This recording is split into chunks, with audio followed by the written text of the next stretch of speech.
Kung pagod ka na, Kailangan mo namang magpahinga kaya iset mo na ang araw para huminto. at huminga. Gawin ang iyong araw bilang D-Day! Ikaw, Glass. And Father Danichi at welcome dito sa Japan. Disneyland. So, konting relax muna tayo matapos ang mga napakarami at sunod-sunod na gawain sa nakalipas na buwan. Kaya day off muna tayo. Tara, samahan niyo kami. 販売は終了いたします。チケットブースでの当日券が販売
Disneyland at saka Tokyo Disney Sea. Yan. So, gala muna tayo ngayon at mamaya magkikwentuhan tayo. Labas natin ang ating inner child. Yan. Yan. Let's go! Okay.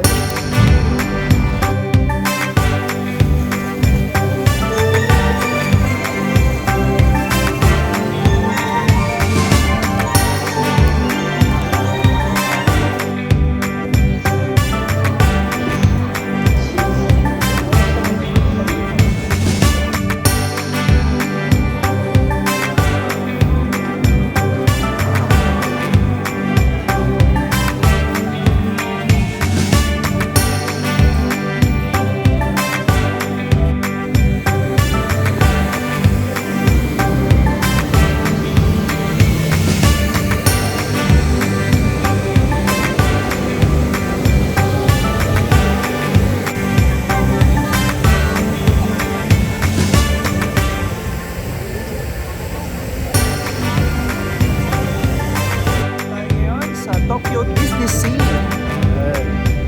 Ito sa Disneyland, ha? So, Disney tayo. Mamaya tayo mag-Disneyland. Ito lang ang mayroong kumbaga Disneyland o klase ng Disneyland sa buong mundo. No? Disney Sea dito sa Tokyo matatagpuan.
matapos tayo sa Disney Sea, ngayon naman ay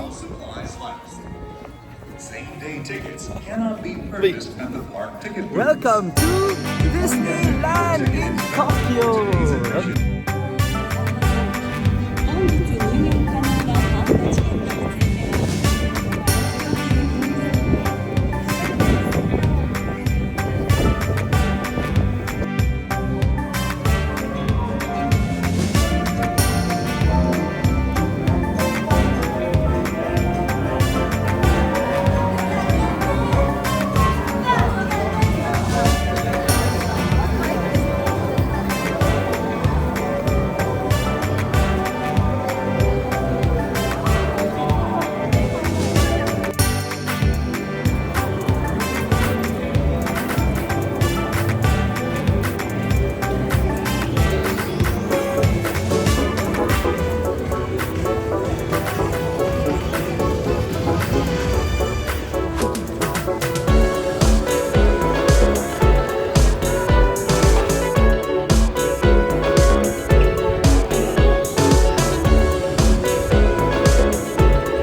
sa day off natin, ngayong episode natin na ito. Welcome to Tokyo Disneyland! Ayan, dito sa Japan. So, kakaibang day off ulit ang ating pong na-experience ngayon. Siyempre, sana may bahagi natin din, may bahagi sa inyo. Siyempre, pang ilang punta mo na sa Japan? Pangatlo. Pangatlo. Yes. Parang ito rin yung pangatlo. Pangatlo mo. Pangatlo. At isa kasi sa paboritong balik-balikan talaga at hindi ka magsasawa ay itong Japan talaga. Yes, marami talaga ang pwede pang puntahan dito sa Japan. Bukod sa maraming attraction, syempre maganda yung weather nila. So Oo, meron okay. silang 4 na klaseng season. Kaya pwede ritong bisitahin ng pabalik-balik at paulit-ulit. Gaya ngayon, talagang balot na balot kami. At kagabi, na-experience namin yung pagpatak ng snow kahit saglit lang. Pero may snow. Siyempre, bukod sa lugar, masarap yung pagkain. Tapos, siyempre, magagalang talaga yung mga Japanese, no? At napakalinis ng lugar nila, no? Yung totoo naman talaga yung Japan, hindi naman lahat yun bago, 'di ba? Kagaya na nakikita natin sa social media, meron din mga lumang lugar, lalo na yung mga train station, luma rin naman talaga. Pero ang maganda doon, napakalinis. Speaking of train station, talagang kapag bago ka, hindi ko alam kung pang ilang balik mo dito bago mo ma-memorize yung mga train station kasi talagang kabit-kabit. No? Yeah, kasi napaka-complex naman talaga noong complicated din dahil napakarami. Pero ang maganda naman kasi, syempre tayo dahil turista kaya hindi natin makabisa. Pero convenient yon dahil kahit saan kang pumunta ng parte ng Japan, ibig sabihin, kayang marating ng train. Hindi lang natin talaga makabisado yung mga lugar at mga stations, pero para sa kanila napakadalit, napaka-convenient yon. Siguro kahit naman sa atin, kung lahat kabit-kabit from pupunta ka ng Pampanga, pupunta ka ng Nueva Ecija, kung pupunta ka ng sa South, siguro kung lahat yan kabit-kabit, kaya rin naman natin, di ba? Maganda talaga kapag mayroong maayos na transport system. Yan. At syempre, sa amin, no, kumbaga, hindi rin kasi biro yung mag-travel ka eh. So, kailangan mo talagang paghandaan. Halimbawa ako, last year pa ito eh, kasi sila po talaga yung may schedule, yung department nila, Danichi yung may schedule na mag-planning. Part ng kanilang planning yung ito nga. Ito, meron na rin part nito, may outing na rin, sama na rin yung sa aking opisina na IT sa Archdiocese of Manila. So medyo naisingit tayo at syempre napagandaan natin kahit papano kasi syempre gagastos ka rin talaga kapag nag-day off ka o nag-travel ka. Pero deserve naman natin talaga yung makapag ganito, no, yung experience na ganito. Kaya pagandaan din habang sabi nga, habang bata pa na-experience mo to para kung sakali medyo tumanda ka na o kaya mag-asawa ka na, syempre naiiba yung priorities mo. Siguro hanggat may opportunity, no, masasabi natin, no, ito naman, kung iyong paghahandaan, pag-iipunan, at deserving ka naman dahil nagtrabaho ka ng maayos, nagtrabaho ka ng patas, nagtrabaho ka ng masigasig talaga, no, I guess, no, kaya mo maibigay kahit na ano para sa sarili mo. Hindi necessary iba travel, yung iba naman kasi mahilig sa gamit, yung iba naman kasi mahilig mag-ipon. So yun yung mga bagay na makakapagbigay ng reward para sa sarili. Importante kasi yun, Father, di ba? Yung ma-reward mo yung sarili mo na hindi ka lang lagi trabaho ng trabaho, nagpapagod, kasi pag gano'n na lang ang lagi, bukod sa magsasawa ka, mababurnout ka. Yan. Kaya sana lagi nyo din, yun nga, sabi mo nga, no, bigyan mo ng time, deserve mo din talaga yung marating mo yung mga nakikita mo lang sa picture, sa vlog, no, mararating mo rin ito. Yan. Importante yung pahinga, no? Kasi importante na pinakikinggan din natin yung ating katawan, lalo na kapag sobra tayong magtrabaho.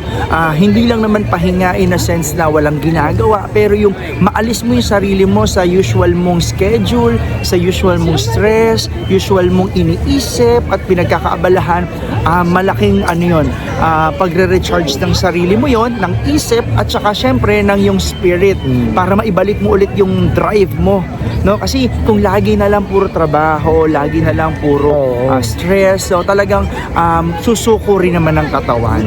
Kaya para sa ano man kasi yung pinaghihirapan mo din, kaya ano din yan, para sa sarili mo din yan. Kaya ito, isang pasasalamat din namin sa Panginoon, itong grasya na makapag-day off tayo sa ganitong lugar. Yan, pero hindi necessarily na abroad, hindi necessarily pumunta sa ganitong lugar, pero yung kung ano yung abot ng makakaya mo na ibigay para sa sarili mo, ibigay mong reward yan. No, tayo, it took us how many years naman bago natin napupuntahan yung mga ganito, kasi yung kabataan naman natin, di ba, priority rin naman ng mga magulang natin ang pag-aralin tayo, yung mga bagay na mas importante. Kaya napansin ko rin dito sa Disneyland, no, marami naman talaga, hindi naman bata, no? May mga bata man dito, nagdala sa kanila magulang nila, pero napakabata nila para maalala pa yung memory dito. Pero yung nakikita ko, karamihan dito, talagang mga, yung afford na, no? Yung nakakapagtrabaho, mga kaya ng kumita,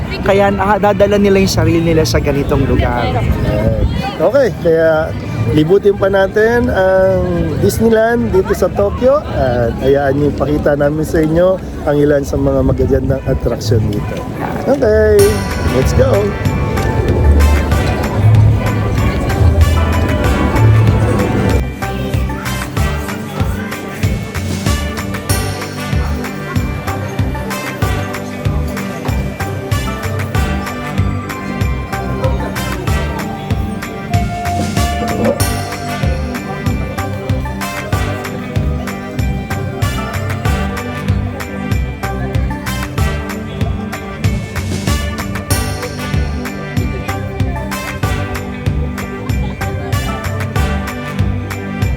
Okay, so habang gumagabi, lumalamig na ito.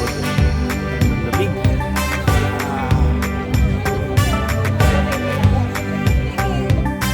Okay, at dito rin tatapos ang ating special episode pa rin ng ating day off. Yan. Samahan nyo kami at abangan ang susunod naming day off at kung saang lugar kami pupunta.